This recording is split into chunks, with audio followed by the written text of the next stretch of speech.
DJ Panda here, Alright, and we're here I gonna do am something a changing little some different this time. battery terminals. We're gonna learn to count by This is twos a full and fives end-to-end and minimal tens. edits of You think you changing can keep up? terminals. Alright, This here goes the style song. here. Woo. We gon' count by two like this. Count by two like this. Crimp. We gon' count by two like this. Count by two like this. Go 2, 4, They don't make 6, 8, 10. contact. Go 2, 4, 6, 8, 10. So We gon' this count by video two like here this. is Count by two like this. We gon' showing you count by how to two like properly this. Count put by the new two terminal like in. this. Go 2, I'm putting 4, a heat shrink 6, over this. 8, 10. Go 2, 4, And in some 6, cases, 8, depending on the size of the 10. heat shrink, you need to put the heat shrink on We're gonna before make it a you put little the harder terminal this in. time. It just so happens Now that we're gonna the count terminal by is fives. I know you can do it. You ready? And All right, just follow along with me. what I Sing again my want to song stress like is this. a Hey, we lot gon' of count by the five like issues this. with starters Count by five like this. We gon' count by five like this. Count by types five of like this. We go 5, voltage drops. 10, 15, It's a big diesel 20. engine. We This go is a 5, 10, 2018 15, F250. 20. We gon' count by five like This this. one here's got a good Count by starter, five like and this. it We gon' very count by just five fine. like this. Terminals Count by loose five like this. We go on the 5, battery 10, and 15, 20, 5, 10, 15, like 20. older trucks like All right, power I'm stroke. gonna make it a little harder for you Bad now. terminal But I connections know to you the can do battery. it. We're gonna count by tens this time, Starter. okay? Guys that are Get ready. tons of starters. Here we go. Woo, That's woo. gonna be We gon' count by 10 like this. Count by 10 like this. We gon' count by 10 like this. You don't need to watch this whole Count by 20 10 minute like video. this. We go Short version 10, is make 20, sure you get some 30, terminal ends and 40, good connection. 10, You shouldn't 20, twist 30, 40. We gon' count by 10 like this. Count by 10 like this. Using the word We gon' terminal count by 10 like both this. what is going Count on by in 10 post like this. Go 10, and what you have 20, connected. 30, 40, Battery cable 10, connected 20, to 30, 40. battery terminal. Congratulations. So here I am cleaning them, and we're going to crimp some ends on it here. Well, I guess before I do that, I'm going to try to clean up some of this corrosion on here and dry these up.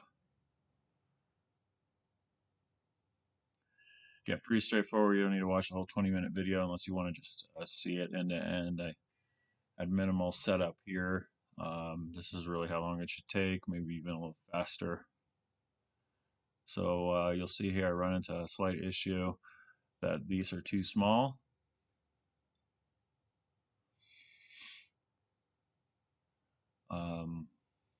Anyway, I switched to that, and I'm showing you here these connectors that I have are negative and positive, and you should know that too, because if you look at your battery, your post from the battery, the positive post is thicker than the negative. And a lot of times that in and of itself is what causes some issues with people who try to fix their terminal end. All right, now you'll see what I got here in my hand. You'll see that that is just too small for this gauge.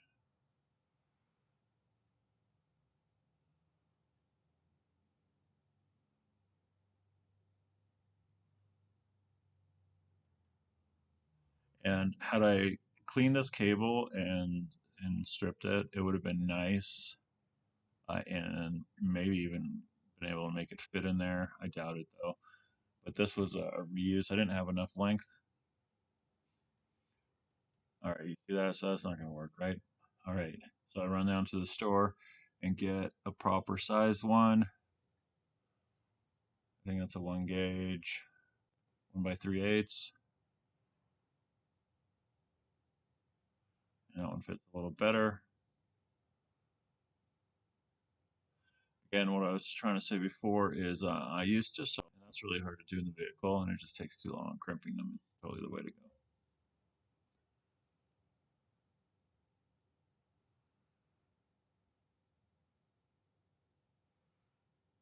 Kind of weird looking at the work as you're doing it. Usually I don't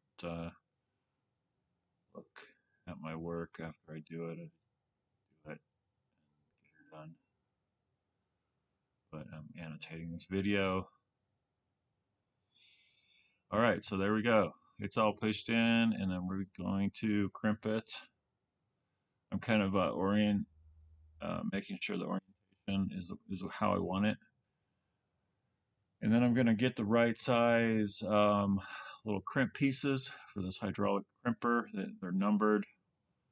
Um, and trying to get the one that looks like it's going to work. You don't want to use too small of a crimp on it.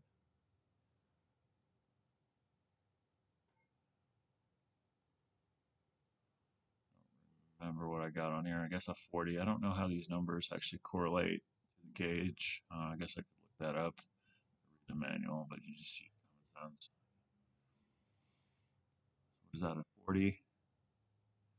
Might be the largest one I have. I don't know.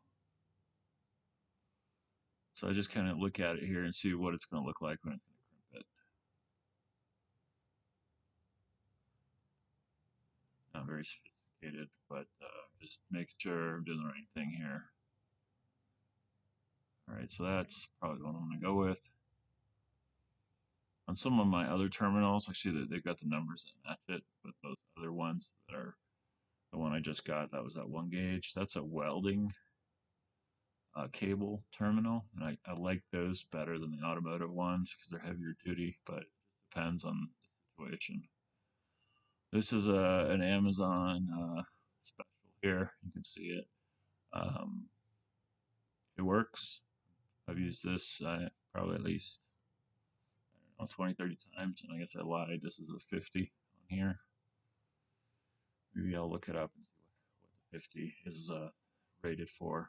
the gauge. Kind of boring, but I'm just crimping it,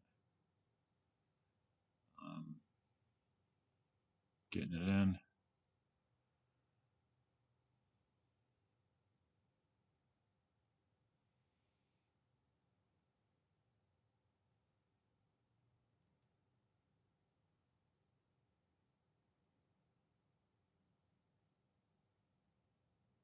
So I'm going to do a pull and twist test on it, and she's tight. The heat shrink also helps kind of keep that stuff in place. I might be overdoing it here. I don't know if I'm going to go a size smaller. Not necessary, but I went ahead and did it anyway.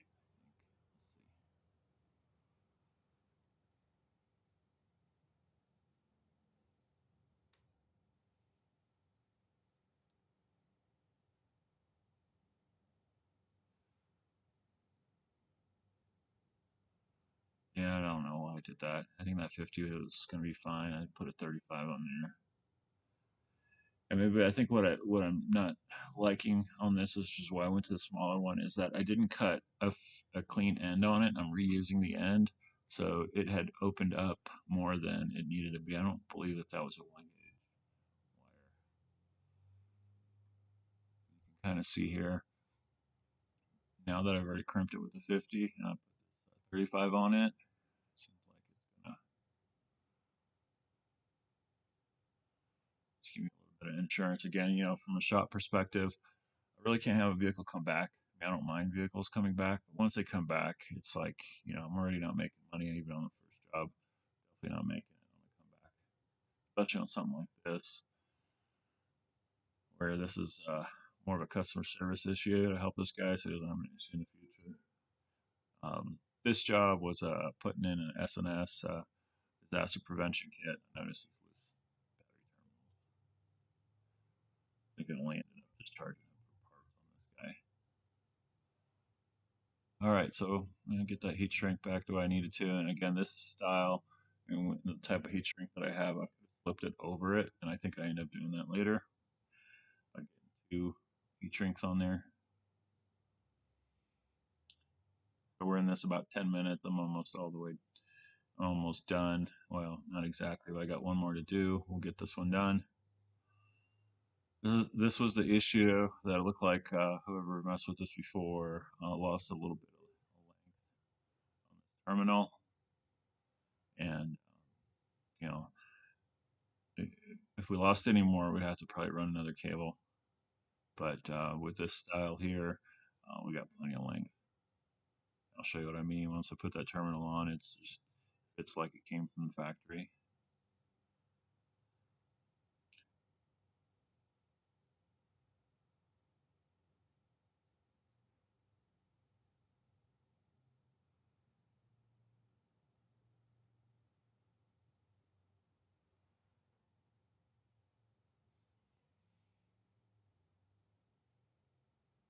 So this is a little bit tricky here. You just want to kind of pay attention to what you're doing because it will come out and then you've crimped it, wasted an end. You want to hold it, push it in. Add one more hand. You can do it, but you do this a couple times, you'll know what to be paying attention to.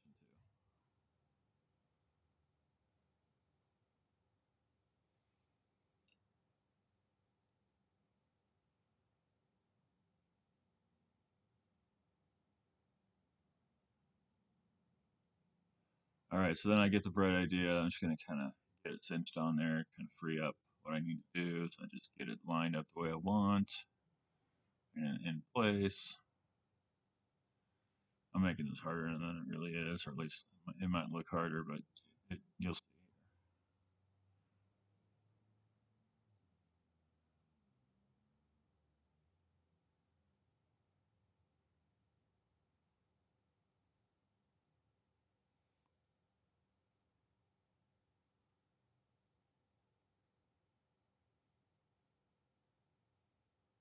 All right, so now I got it so I can kind of free up a hand. I can just push it in.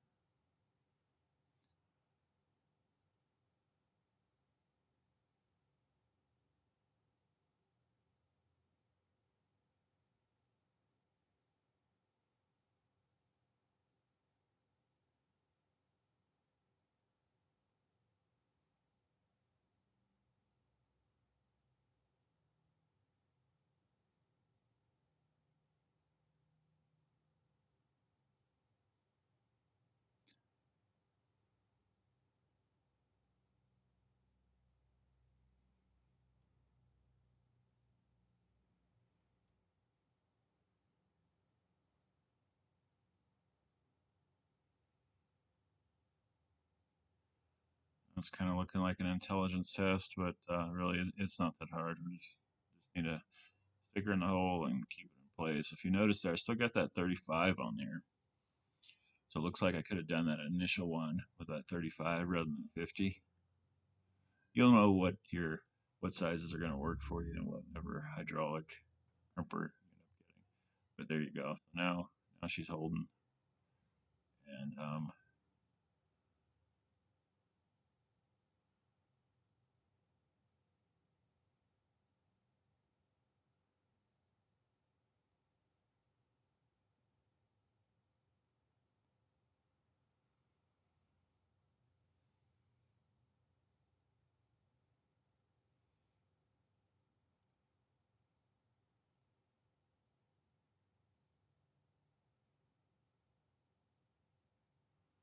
all right, there we go. So that's in. I'm gonna probably try to pull it and twist it. She's in there good. All right, we'll pull that heat shrink up.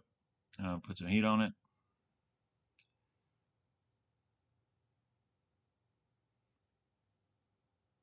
A heat shrink is kind of important too, so you just don't get the moisture and stuff inside those strands. Um,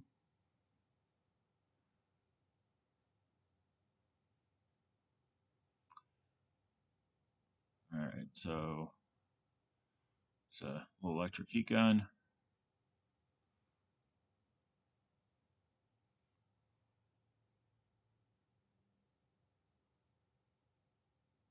So we're like, what, 14, 15 minutes into this, not too much editing, just for when I had to go to the store.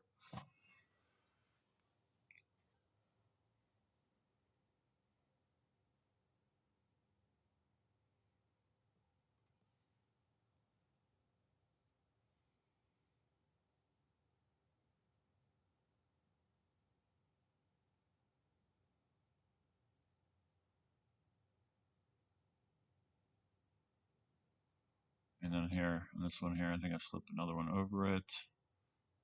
Could have done that all along, but you just want to check to see what type of heat shrink you have. Sometimes you can't flip them over.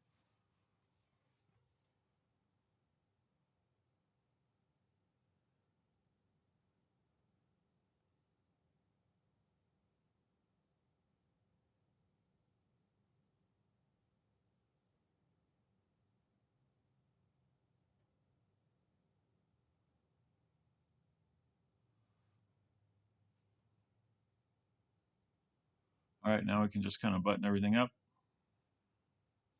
Again, these are marked negative and positive. The negative terminals are usually a little smaller, and then the positive just a tad bigger. I'm going to get the orientation the way I want it. You'll see why I do that, because I'm going to tap these in, get them tight.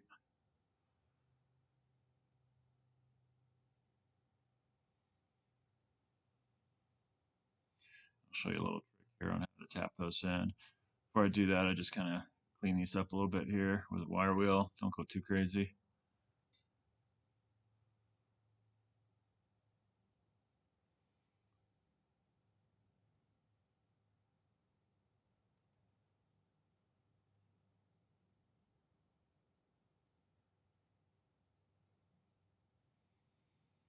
And then I forgot to put a little corrosion saucer underneath it. Let's go grab that. That was in the pack.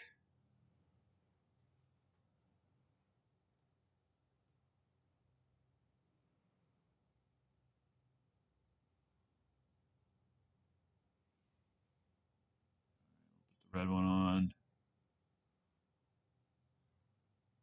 And this guy's pretty dry. These kits that I use come with the plastic covers, new ones. So you got to think about how you want to do it first and put it in before you bolt it down.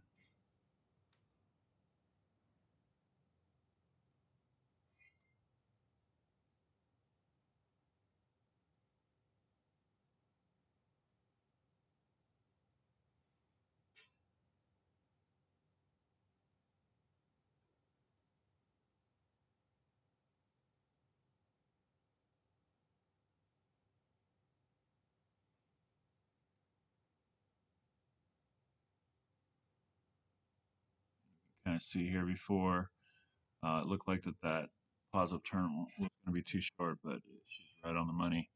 I use a socket to knock these in. They're loose. Um, little side bolts on there are not cinched down. I just tap them in and they're tight as can be, and I haven't even cinched down the horizontal bolt. And that's the type of connection you need. It needs to be tight, especially if you're dealing with a diesel truck or anything that you're using that's drawing a lot or has a lot of battery consumption.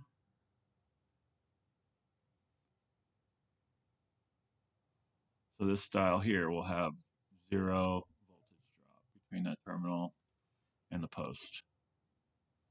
She's on there good.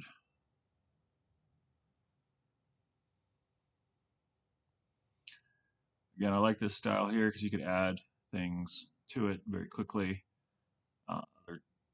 If you needed to add another negative or whatever you needed to do, it's just set up there for you. All right, everything's kind of hand tight right now.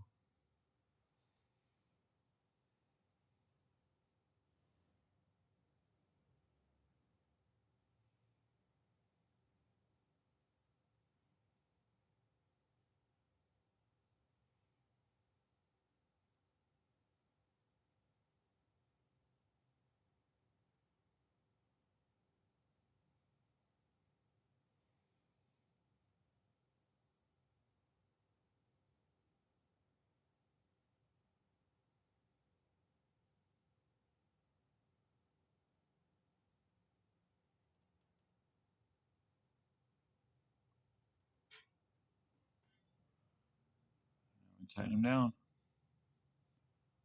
That's it. So yeah, maybe I do this a bunch. So it's like 20 minutes. Probably could have done it faster without the having to videotape it or record it. There you go. This is the one of the biggest causes of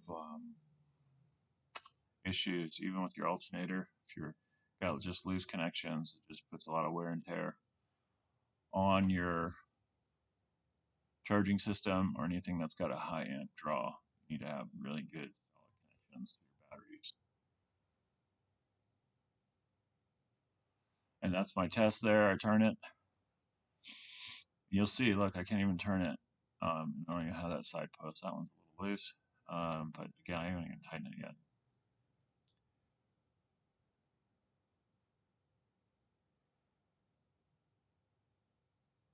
I'll get those tightened up.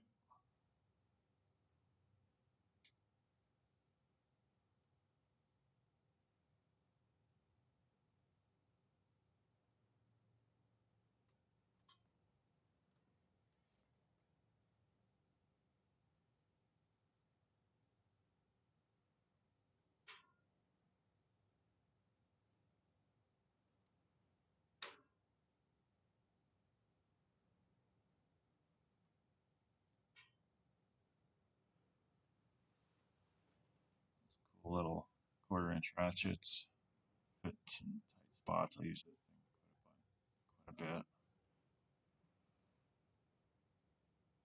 So there we go. Trying to move it. It's tight, tight.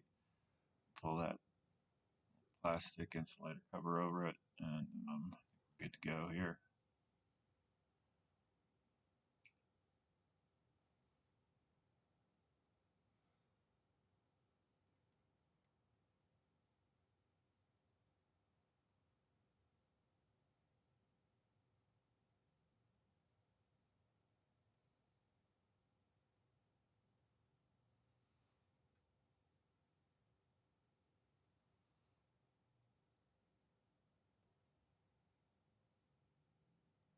And it's a crazy stash right there.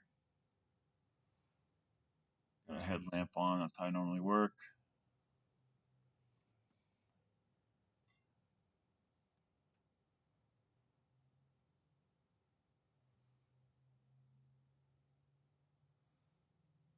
All right, this one's done.